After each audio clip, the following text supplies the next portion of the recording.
Hey everybody, it's Rachel from Rachel is Knitting, and in today's video I'm going to show you how you can use Ravelry to help you plan your road trip. Before I get started, I do want to forewarn you that I do show screen recordings of using the Ravelry platform in this video, so if Ravelry causes harm to you, please click out of this video and I'll see you next time. Alright, here we are on the Ravelry homepage, and some of you may be surprised to learn that you can use Ravelry to help plan your road trips. It's true. Basically, using Ravelry in this way allows you to see however many yarn stores there may be on your route from point A to point B on a road trip you may be planning. So you can incorporate as many or as few local yarn store stops as you go to your destination. There are two ways to access the road trip planner page. The first is to go to your search bar and simply type in ravelry.com/road trip, and this will bring you directly to the road trip planner page. The other way to access this page, let's go back to the home page, is by clicking on the yarns tab in the toolbar and then scrolling down about halfway, and you'll see the road trip planner option, and that will bring you to the same location. I would be leaving from Baton Rouge, or at least that's where I'm located now, so that's pre-populated.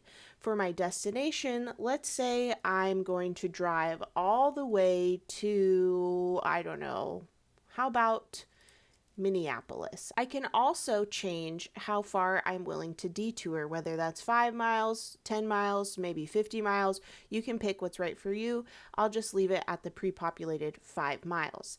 Then I'll click Find Shops on my route. Initially, a pop-up will come up saying something went wrong. Don't stress about that. That's just the Google Maps that is linked into the page code. For whatever reason, my computer doesn't want to show it. But after a few seconds, on the right hand side, I see all of the options that are within 5 miles of a reasonable route from Baton Rouge, Louisiana to Minneapolis, Minnesota. As you can see, there are a lot to choose from. I can then click on any of the links for these local yarn stores to research further to determine if they are what I want to visit. Now, I do recommend that when you click on a link to learn more about the local yarn store, that you open the link in a new tab.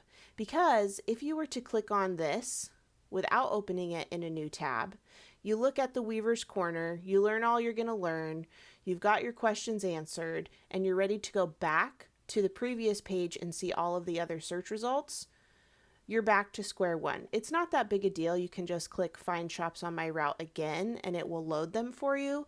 But if you want to avoid that step you have to redo, then I definitely recommend clicking to open in a new tab for the local yarn stores you'd like to look at further. There's going to be a variety of information on each local yarn store's information page. For instance, the hours may be there, the website may be there, the address. Some will also have information as to whether or not they're wheelchair accessible.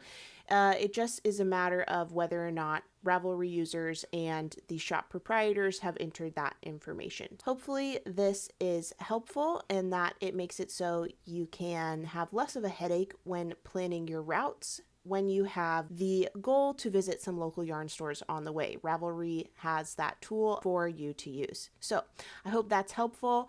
Happy searching, drive safely, and I'll see you next time.